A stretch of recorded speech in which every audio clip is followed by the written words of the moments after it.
You're listening to the 49 Carats Podcast, a 49ers Goldmine production with Stephanie Sanchez.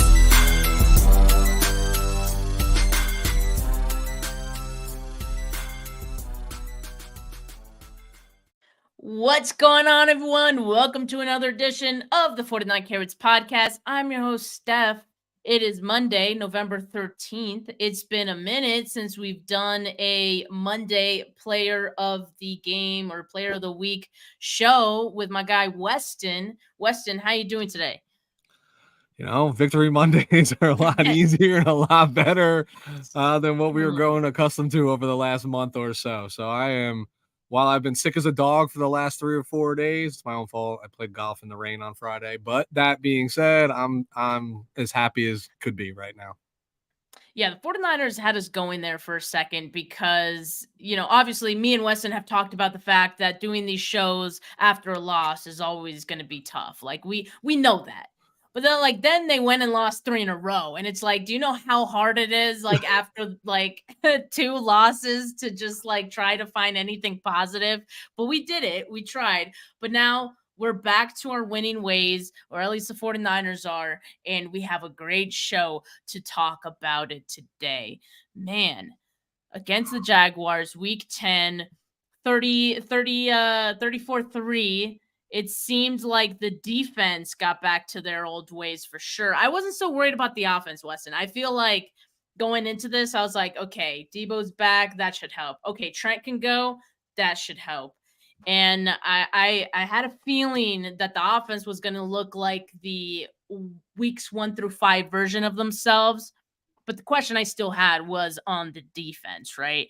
And I think the addition of Chase Young, I knew it wasn't going to be a silver bullet, but it certainly would help. But of course, coming out of the bye, there were a lot of adjustments, not just Chase Young, but a lot of other adjustments. One of them, Steve Wilkes on the sideline. I don't know how much that really impacted things, but I do have to say it was kind of nice to see his face on the sidelines with the players. I did kind of think him moving to the sideline was a little silly, but they did show him talking to the players a couple of times on the broadcast, and I was like, you know what? That's kind of nice. I get it. Yeah. And I think for the players, it meant a lot too. So what'd you think about the defense in this game, Weston, and how they looked? My God. I mean, tone setting, that's the only way I can describe it. And it happened early and often. I don't know. It just looked different, like flying to the football, amped out of the gate, not starting flat-footed, and we got to see it right away, right? Because you win the toss, you defer to the second half, and you're like, all right, let's put them out there. And I agree with you, Steph. I know the offense has been puttering a little bit, but you got back some important pieces that you knew were going to make this thing go a little bit smoother. And Kyle had 2 weeks to try to get things right. So at least this game you felt confident was going to look good.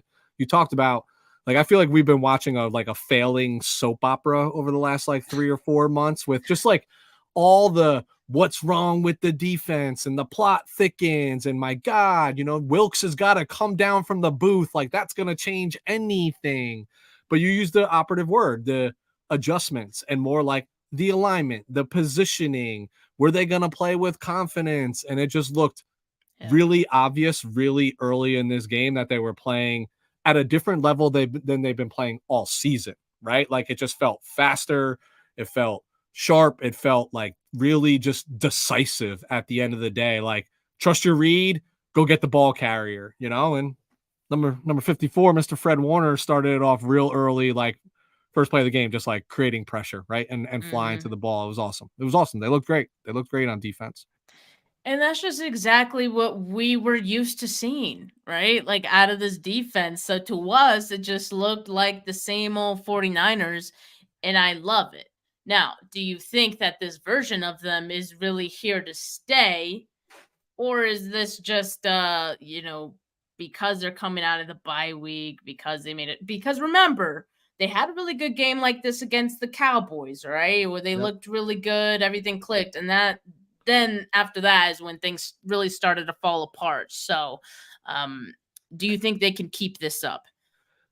I do. And the reason why I do is because I think you mentioned the Cowboys game and what happened thereafter, for the next 3 consecutive weeks. So it shows you that, hey, like, you're not bulletproof. Stop reading your own headlines. Like, this is the intensity in which you need to play with if you are serious contenders for the rest of the season. And I, toyed with this like all night last night, just thinking like, do I trust what my eyes just showed me? Like, is this really what is this more of a product of the 49ers getting back on track, or did Jacksonville just come off the rails? You know what I mean? Like, I still am not sure, but it just felt like, listen, I mean, they're no slouch of a team. A playoff team last year won 5 straight games, averaging 27 points a game over that 5, week stretch. And then there you go, 3 points. And it looked like they were on the struggle bus all game long. And what I think is a little bit more reassuring about it, they were coming off their bye week too. So they had an opportunity to get healthy, to get rest up and plan for this superior opponent. Like, you're home underdogs, and you've just won 5 straight against a team that's lost 3 straight. The locker room material, the bulletin board material, it was all there, right? And having the bye week and Doug Peterson, right, a genius, having the time, and it just never got going for Jacksonville. So those are the little things that give me confidence that this feels like this is a sustainable level of play, given, knock on wood, given everybody remains healthy, on that side of the ball. If the 49ers like play their game and they look like this, it doesn't matter who they play. No one is going to be able to overcome that, at least not for a full 4 quarters. I truly believe that. And especially when the offense gets back to form. And of course, we already talked about it. Injuries, of course, is a big deal with that, because Trent Williams, Deebo Samuel being back for the offense was huge for them. But we saw the impact of those guys being back. 49ers back to their 30-plus scoring ways. 34 points from the offense. And I thought Brock Purdy looked awesome in this game. And I'm sure we'll talk more about that in a bit. A little spoiler alert. But, he looked great, and he protected the football. I know there was a lot of talk about his first touchdown throw, right, into a bit of a crowd there, which I thought was a little counterproductive to his admission and, I guess, pep talk with the team of I gotta protect the ball, I gotta be better. And then that being one of his first throws of the game, it's kind of funny, but it turned out well. Crisis averted. So I thought the offense looked great. A lot of guys got involved. It wasn't just a one-man show. I think that's another positive here. So what are your takeaways on the offense after Sunday's showing? I think Kyle was in his bag. Listen, they all played well. They all executed. Like, yes, the right side of the offensive line is still sluggish. We get it. I know it. You scheme against it, but, really good. You have a lot of playmakers. Just good distribution of the ball. Like, everyone touched it. Everybody contributed. Kittle found the end zone. Ayuk found the end zone. Deebo found the end zone.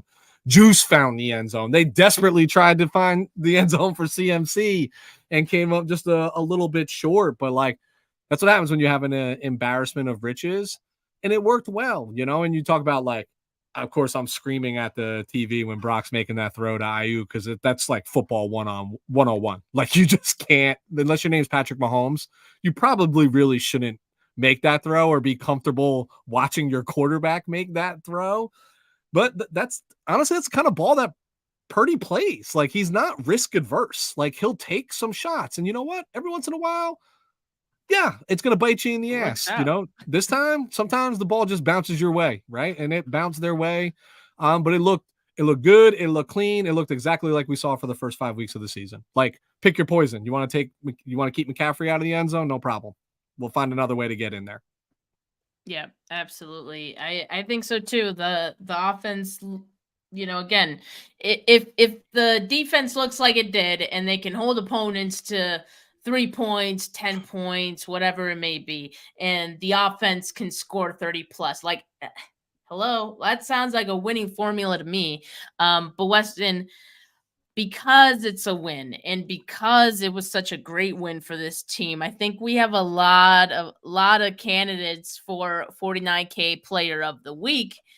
So Sure do. without further ado, let's just get right to it. Some of the best performances of the game on Sunday, and I'm going to start with you. Who would you like to nominate first?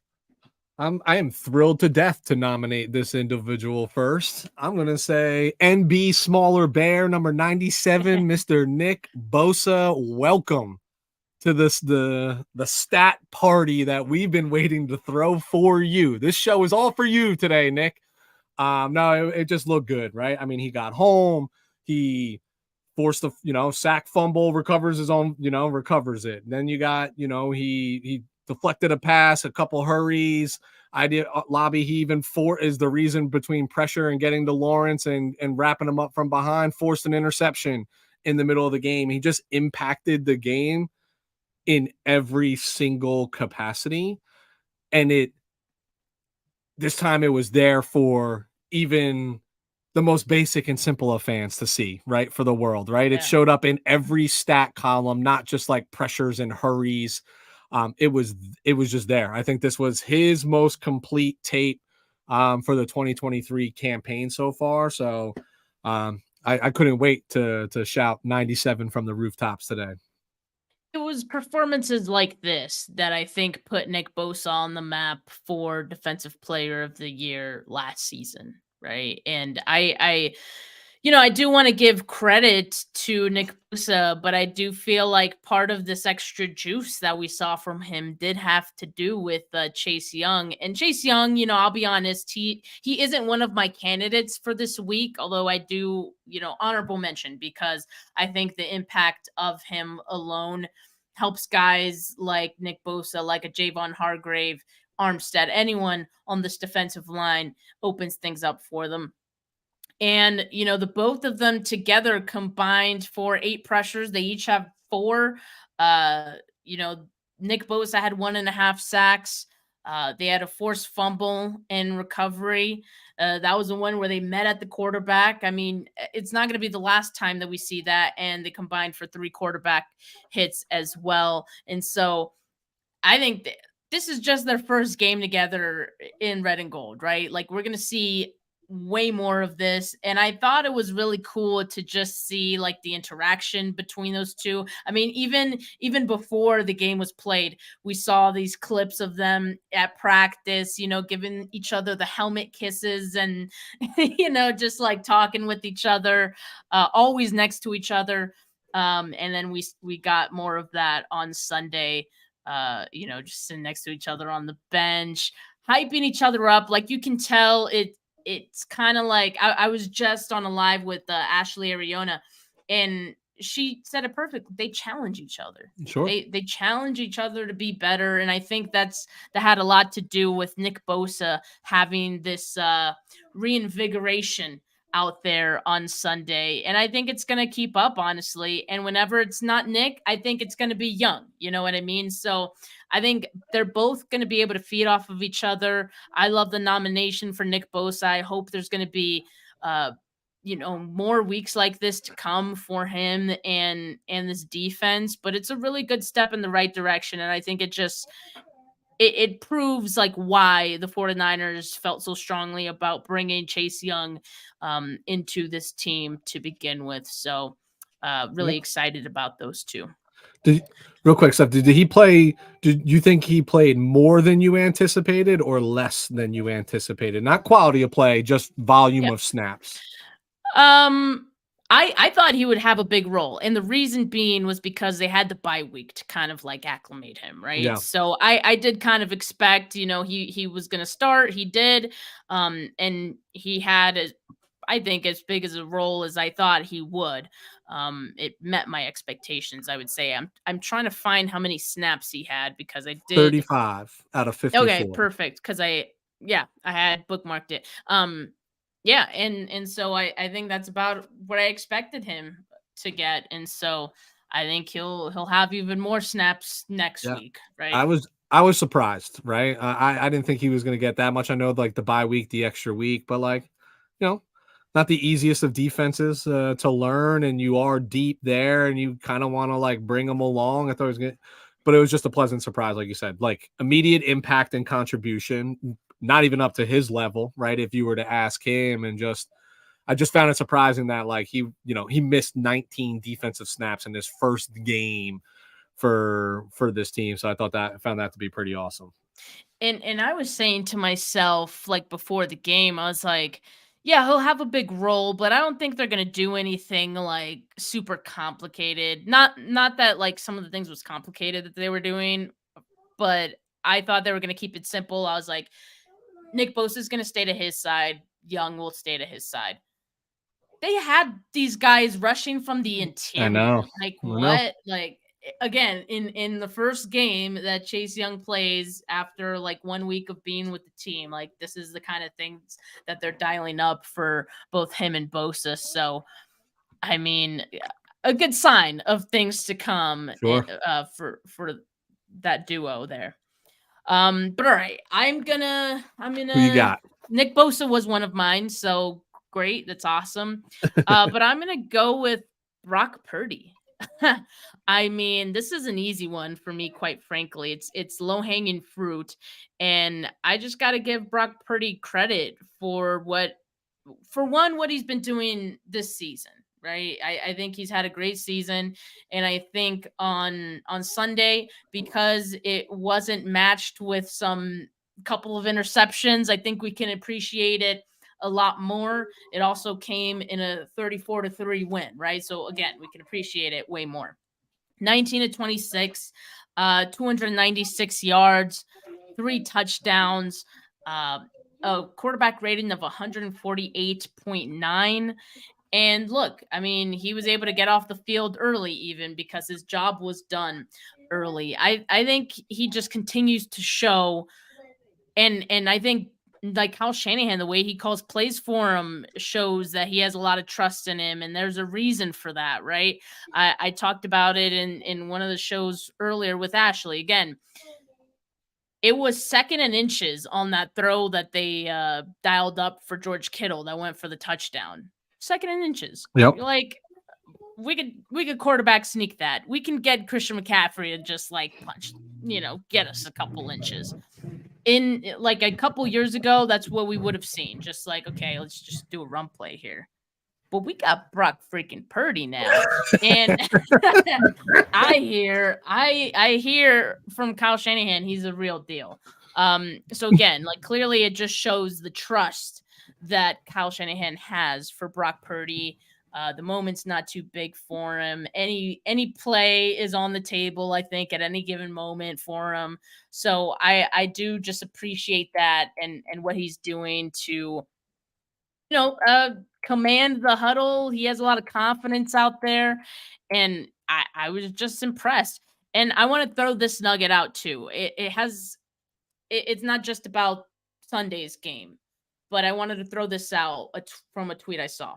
He's now started 18 regular season games, which would equate to a full season with the 49ers. And his stats are, he would have a 68.1 completion percentage, 3,703 passing yards, 28 passing touchdowns to 9 interceptions, 120 rushing yards, and 3 rushing touchdowns.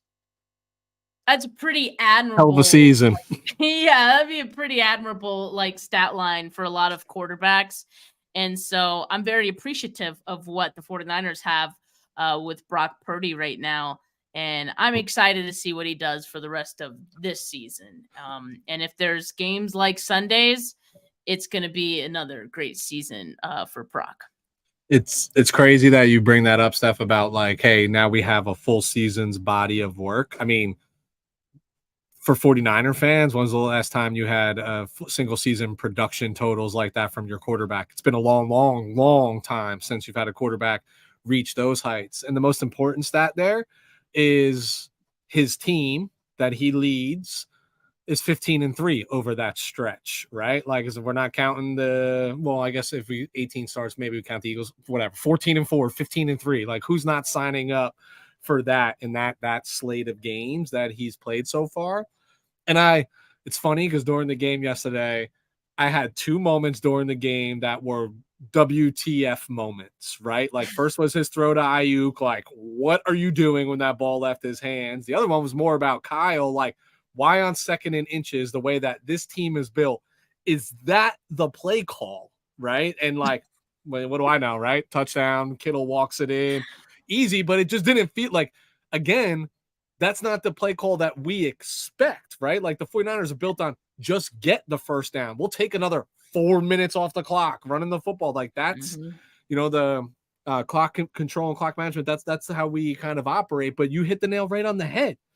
The quarterback presents different opportunities that haven't been available to the play caller in the past. And he's just building a lot of trust in everybody around him, buying time, making those. If you go back to that touchdown to Kittle that you were just referencing, like, I mean, I literally, like, not only did I have a WTF moment because, like, why is that the play call? I thought from my vantage point that he got hit in the elbow again, a la he did against the Eagles. And I'm like, here we go. UCL all over again. Walked away from it.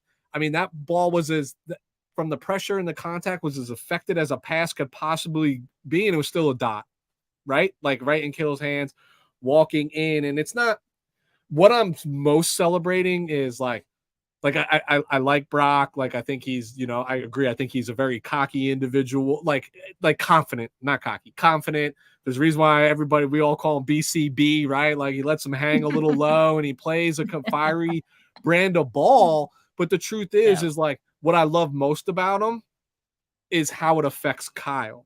Because I do believe Kyle is the best play caller in the NFL and he can just go further and further and further into the bag.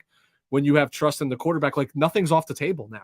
Push the ball downfield on 2nd and 1, right? When everybody thinks for the last 5 years, you're just going to run it down their throat. So it was awesome. If you were stat watching, it was a flawless game for him. There were moments, right? Like where you're like, oh, but every quarterback has those moments. By and large, another just great contribution to add to his already pretty stellar body of work over what amounts to now a singular regular season. And I think he did great under pressure as well. I mean, that throw to Kittle was one great example. That was a hell of a throw given the circumstances of the pocket collapsing. And he really didn't even get like a solid base on that throw to get that off. But he was pressured a career high 50% of his dropbacks, but he threw for a career high 143 yards when pressured. And he was 8 of 12 with 2 touchdowns on those passes. So pretty crazy. And I also want to point this one out as well. On throws 20 or more yards downfield, he was 6 for 6, 163 yards and 3 touchdowns. I thought this was going to be a big like yak game for the 49ers. Yeah. And they made a lot of big plays, but it wasn't because of the yak. I mean, Brock Purdy was dealing. I mean, he threw 6 passes of 20 plus yards, right? So I think that tells you right there, he's capable of pushing the ball downfield. And I think that's another strength, another wrinkle, another reason why Kyle Shanahan likes him so much and why he trusts him in those key moments in the game. Yeah. I think the most important for me is just the bounce back. Right. Yeah. He's been given every opportunity to just fold like everybody wants him to, and everybody anticipates he will. That's what the national media is talking about. Why are we not talking about the Jet? Why are we talking about the 49ers? Why are we not talking about the Jaguars? Like whatever. Like he's been given every excuse in the book to just be like, all right, maybe I'm not that guy. And it just comes out and keeps balling, and just I don't. He's just such a blue collar. I'm just here to do my job. I'm part of this team. It's hard not to like the kid. He spent the bye week on a farm. I know. Weston. Like what? He got a reset. You know what I mean? He was able to reset. I think like one thing that someone mentioned is, hey, this is like the first time he's really had a break from that elbow, from that arm. Yeah. Since the season started, or since he started throwing again, right? Like, so he didn't throw the entire bye week, and I think it gave his arm a good reset too. So I do appreciate that. But Weston, Yeah. Who's your next nominee for 49K Player of the Week? I'm going back to the defensive side of the ball. I Do it. always have a controversial one for you here, Okay. but I can't help myself on this because it's as much about the player and their performance as it is as to like what it did for the defense as well. Ambry Thomas. Yeah, I know. You once a show, Steph, you give me that look like, why do I invite this guy on to talk about the Niners? No, it was a good one. I get it. Like, when would you ever thought that we'd see this? Now he had the highest, according to PFF, he had the highest cover grade, for the game. He gave up 2 catches for 14 yards. He had that big time forced fumble that I'm still trying to figure out why it wasn't a defensive touchdown. Like, I understand like that whole confusion was like wild at that moment in time, but that was a big time spot with them going in, made a play. But here's the most important piece. Ambry Thomas being on the field and showing a little bit of competence means that Diamador Lenore can go find the slot, which means Isaiah Oliver finds his way off the football field. And that alone, so long as Thomas can hold up a little bit, that changes the defense. It changes the complexion of the defense. Now, I know on tape it's going to look like Lenore's getting toasted throughout like this game, but the truth is, I challenge anybody to go play slot corner in the NFL. It is literally the hardest thing in the world to do, right? Like, where these guys can run all over the field. But if they found even a little something there that allows Demo to slide in, and you have a better tackler closer to the line of scrimmage, a more physical player who can get up and is not afraid to try to jam that slot receiver and even out the competitive advantage a little bit, it's a big deal. And candidly, it's the best game he's played since the play-in to win game against the Rams in 2021.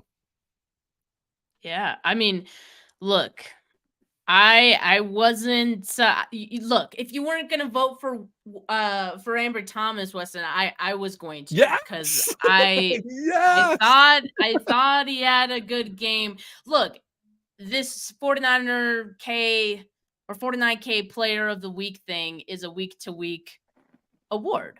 Of course. And in week 10, Ambry Thomas played a really good game. All right. Now, that doesn't change the fact that he has struggled in the past. He has shown us some good games in the past, and then followed by like a bad game and then a bad stretch, and then he ends up getting benched again.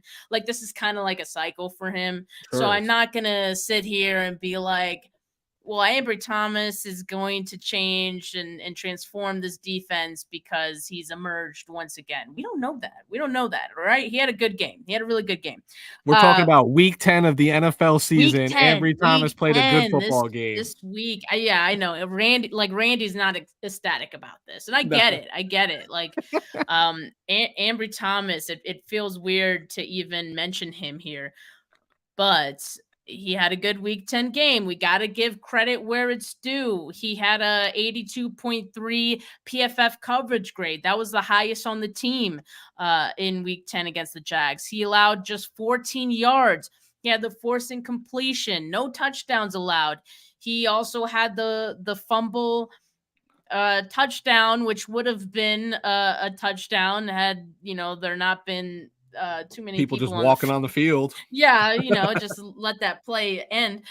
But I mean, I think given all that, we have to give him his flowers here. And so I like it. I appreciate it.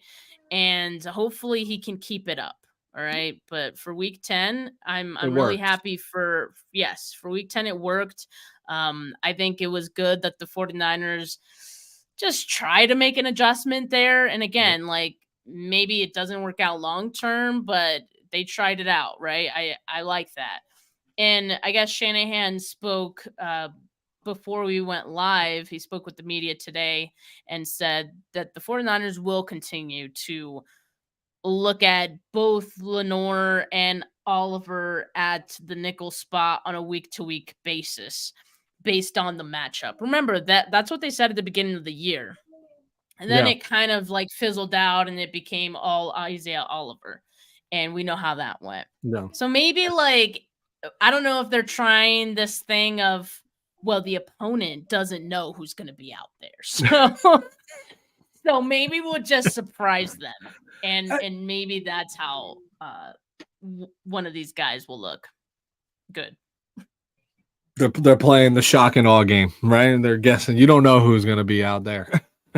I mean, because that's kind of how Ambry Thomas has looked good, I think. Yeah. And that's Spot why play. the following weeks, like, oh, it's Ambry Thomas. Like we know how to we know how to target this guy, and then he fizzles out.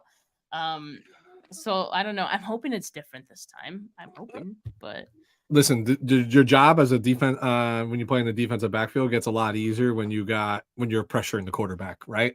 Like it simplifies that's true too. the process. The ball comes out a lot quicker. So yeah, it's complimentary. So that's a good one. Who you got? Ambry Thomas. We'll give it to him. All right. So Ambry Thomas was one of mine. We already talked about Nick Bosa. We already talked about Brock Purdy. This is my last one, Weston, because like despite the win, I didn't want to just like hand out nominations. You know. I don't know. You get an award. You get an award. Everybody gets an award. You know what? You did your job. Thank you. Congratulations on that. Yep. You get paid. But I want to say Javon Hargrave.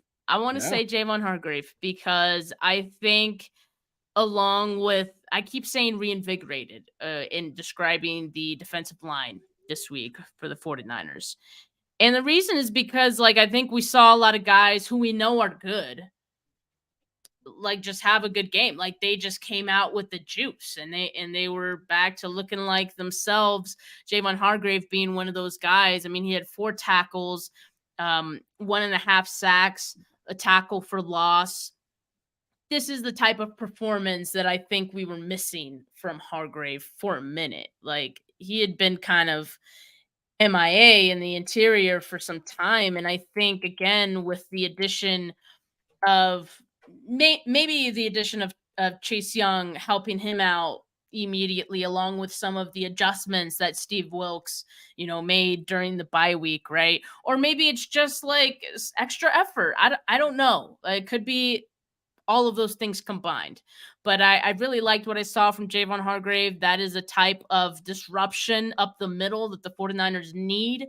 And I mean, we saw the results. We saw the results of this defensive line getting back to form. And I think Javon Hargrave had a huge hand in that on Sunday. Yeah, I can't agree more. I think a lot of people were starting to sour on the Hargrave signing just because it hasn't yielded the production you saw in Philadelphia. But in Philadelphia, like, let's not forget he was lining up next to Fletcher Cox, Brandon Graham, and Hassan Reddick on the outside, right? So he was just one body that they had to account for, and their focus was like everywhere. And with this defensive line floundering a little bit over the last few weeks, you pick and choose who you were gonna you were going to take out of the game, and it felt like 98 was definitely somebody that teams were focusing in on double teams, etc., just to minimize his impact. But now you got all this quality on your edge. The easiest way to combat edge pressure is stepping up in the pocket, right? Like they're taught to rush to a spot, pin your ears back and get 7 yards deep in that backfield. The quarterback will be there waiting for you. Don't go chase the quarterback, but you step up. But when Hargrave's playing his best and he's driving back those offensive linemen into the lap of, and you saw it multiple times with Trevor Lawrence, that offensive lineman caving in, back into him. It's like, you can't step up, not let alone step up to throw the ball. You can't even step up to get out of the pocket. Now you're sidestepping and Bosa's there, right? Armstead's around on a stunt. It just looks different. The Rams defense was so successful for so long because Aaron Donald completely dominated the interior of those offensive line. And that's like a lost art. Like there's just not as many of those people out there in the league. And Javon Hargrave is one of those, right? Who is just natural at creating pressure up the middle. So when he's doing it, it's going to look really good and it's going to bode really well for the defense overall. And honestly, he's not even, more often than not, he's not even going to be the benefactor of it, right? It's going to be Young, it's going to be Farrell, it's going to be Bosa. Like those are going to be the ones that clean up, and you love when the big guy gets home anyway and gets to do his sack dance and celebration. But yeah, I thought arguably yesterday he played quite possibly his best game of the year as well. Yeah, I think so too. And want to see more of those performances. But like I said, Weston, that was my last nomination. But as I understand it, you had several more than I did, I right? came locked You and were loaded. handing out the flowers, You know, like the Bachelor. So I like. So who else you got? I was inviting everybody to the Oprah Winfrey show and making sure everybody got a statue to go home with today. I'm only gonna do one more. I could go, but I'm excited. Like we finally won a Yeah, game in a little while. I Like love it. you know how hard work this Oh, was to do, like to do through losses and find the silver lining because wasn't much. But I'm gonna throw George Kittle into the mix again. Look, 3 catches, 116 yards, a touchdown. We know what the touchdown looked like, etc. What often gets lost is what he does in the trenches as well, behaving like that 6th offensive lineman more often than not, just plays a physical brand. But here's the most important piece. We've now seen this a couple times, how different the offense looks when he is involved. When he's getting multiple touches and you get him involved early in the game, get him a look here, get him a look there, let him do his first down flip, feeling good about himself, because I promise you he's going to go pancake the next guy he's blocking when he's all fired up that way.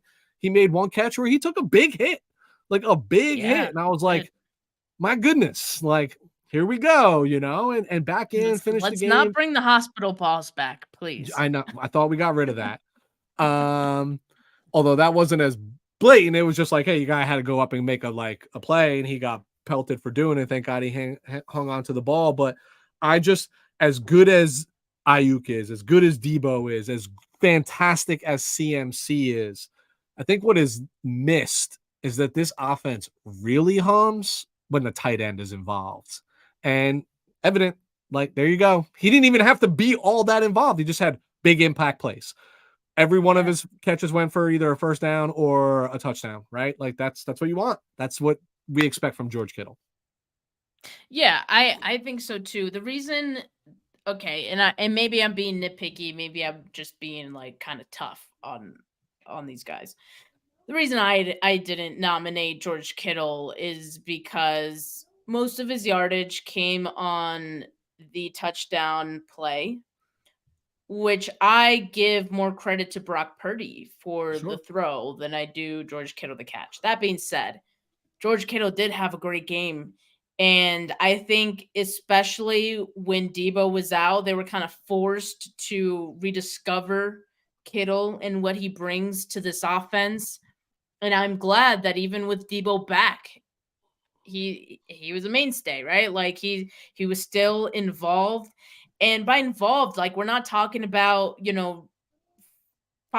targets. Like I think you only had 4. You only had 4 targets in this one.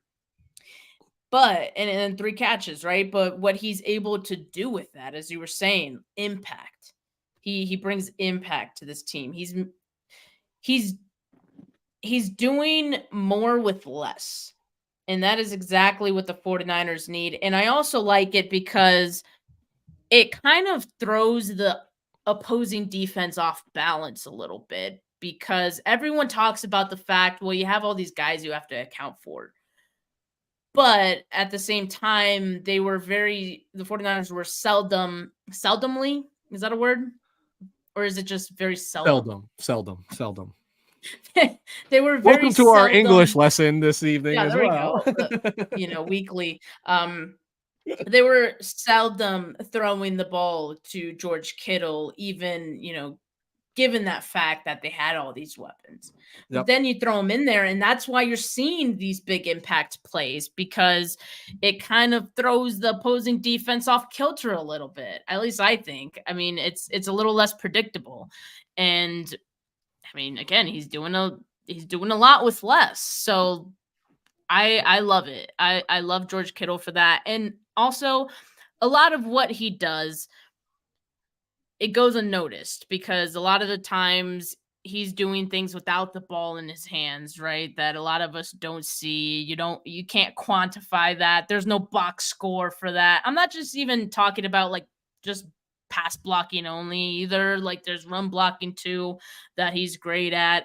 And so there's a lot he's doing every single week that I think goes unnoticed. And so, yeah, maybe I was a little tough on him for not nominating him, but I do appreciate Weston, you bringing him up. I know a few people in the chat, we're calling for him to get nominated too. So George Kittle, one I of our just think nominees. this is, but like him building momentum is a good look for the coming schedule. I think there's an opportunity for him to produce against Tampa Bay. We know he always performs well against Seattle. You got two out of your next 4 games are against them, and you just want that guy in rhythm. You want your quarterback and your tight end in rhythm. This isn't 2018 where he's the only target, Right. Competent target on the offensive side of the ball. You mentioned less with more. Well, with the playmakers you have around, you're gonna get less. So please do more with it, and that's how you'll get more. Is Yeah, the way that I look exactly. at it. But Yeah, I I like digress. it. No more nominations today. Okay, no more nominations, but we have a solid list of nominations, and I just want to make sure. Okay, yeah, we got them up on the screen. So while me and Weston continue chatting here, make sure you drop your vote for 49K Player of the Week. This is where you guys get to make the decision. And I have my notepad here where I keep track of the votes. We're very high So tech. I do want to shout out really quickly though, James Kirk, who for the $20 donation, he says all of my favorite content creators get a Levi's 24-ounce domestic beer today. Victory Monday. Let's go. That was a complete team win, James said. Although I still sweat bullets when Mooney lines up. Hey, I do too, man. I totally feel that. But Mooney, he meant to say Moody. Moody had a fine game too. I mean, he had some close ones that made it interesting, but he hit all his kicks. They don't track how close the kick was, only that it goes through the uprights when all said and done. But James, that's awesome for your donation to what Steph does here. She works her tail off, so I know she's appreciative. That being said, I still get nervous when Moody goes as well. Like there's just no That's what I'm saying. way around it. Steph, you got anybody? Or I mean, it's hard when you're coming off a win, but is anybody in your doghouse? It's not that it's hard. Like there's some times where the team will win, and I still feel like there's room for improvement, or there's one guy who didn't really hold their weight. This is one of those games though where I did really feel like everything was just working well and everything was clicking. I don't feel like I saw anyone not have a good game, quite honestly, So given that, I don't have anyone to put on notice this week. Do you? I do. Oof. And it's somebody that I've been calling out more than I want to on your show, Uh-oh. but it's Dre Greenlaw. He still just looks Oh. lost to me. Like he's not like, we know Dre to be this punishing tackler, right? Like, and he comes with bad intentions. And I think he's still coming. I just think he's either hurt or he's really lost in this defensive scheme. He just seems a little out of position, over pursuing. Now we're seeing like arm tackles, right? Like where normally I'm worried about like, oh my God, he's going to helmet to helmet this dude in the worst way. And it's going to be ugly. It just, I don't know, like I'm just like growing uncomfortable, like watching him, like where I feel like he's almost becoming a liability at times. And this is where you can't stat watch, right? Because you're going to see he led the team in tackles and you're going to see a lot of things, but like just if you have the game recorded, if you have a subscription that lets you go back, it doesn't have to be all 22. Just watch a little bit of the first half and just every defensive snap, just look at 57. Don't look at anything else. And it just, I don't know. Like it just kind of stands out to me that like he's there, he's healthy, he's on the field. And, while he's figuring this out, I still rather have him over a plethora of other off the ball backers. It just feels, I don't know. It just doesn't feel the same, right? Like, I don't know how to explain it. I just feel like he's just offbeat and he's just been offbeat. And again, I don't know if I want to give the guy the benefit of the doubt. I don't know if he's just struggling with the concepts, if he's injured, right? And he's trying to overcompensate for the injury. There's something amiss here, and I can't put my finger on what it is. Yeah, I mean, definitely during the losing streak, Greenlaw, as well as even, Fred Warner was struggling out there, and they were having uncharacteristic Yep. performances, which, aided the losses, right? And I was kind of attributing it to injuries that, Dre Greenlaw had. He had the bye. He was still out there, so it's not Yep. like he was hurt enough to not be out there. That being said, he had the bye week to, get back on track, get a little bit more healthy, closer to 100%. They say you're never fully 100% once the season gets going, but as close to it as, I would hope and think he would be. I didn't really, so again, I was watching the game on my phone because I was like I was not home, and so maybe I didn't catch some of the things you're talking about, Weston, because I didn't really notice him in that way. Like, I thought he was still making some, good tackles out there and whatnot. So maybe I just need to watch it again and watch No, the no, all no. 22 and pick up some. This is why I love these platforms, and please leave Melissa's comment up right now while we're talking about it, right? Because I think we all watch football, and why it's so great to have a partner in crime to do these shows and not just preach a singular opinion, is we just all see things differently, right? Like, that's why who's the better quarterback is always going to be a debate, right? Like, who's the better, linebacker is always going to be a debate, right? So I'm just saying what my eyes are telling me, that even if it is an injury that is slowing him down, then why are we letting him go out there? You know what I mean? Yeah, he might be, hey, I can play. Okay. But like, for anybody who's, played sports or done anything where they're not 100% version of themselves, like, sometimes you have to have that conversation with yourself. Am I a liability or am I an asset? Right. And I don't know. I'm not calling Dre Greenlaw a liability. I'm just telling you the 2023 version of Dre Greenlaw looks a lot different than the 2022, 2021, even the 2020 version of Greenlaw. It just looks different. That's, to me, that's all I'm saying. Yeah. Yeah, no, that's fair. And I'll try to pay more attention to it when I watch the week 10 game over. Look, since I personally didn't have anyone to put on notice, I did want to shout out someone who I didn't put up for a nomination for 49K Player of the Week, but that I do think deserved some flowers and, an honorable mention here. Well, Melissa says her pick was Trent Silverback Williams. I mean, certainly his presence was felt. Mine is also on the offensive line, though, as far as just like the honorable mention. And I'm going to say John Feliciano, because he had to go out there, play left guard. It does help when you're next to Trent Williams. I do understand that. So I do think that helped him out. But he had a great game, I thought, given that he was largely a question mark coming into this. I mean, we didn't know how he was going to perform with this offensive line. PFF gave him an 81.7 overall grade. And he only gave up a hurry and a pressure, and that was it, right? On the other hand, Trent Williams and Colton McKivitz each gave up 4 pressures. Trent, of course, not 100%, so I'll give him the benefit of the doubt.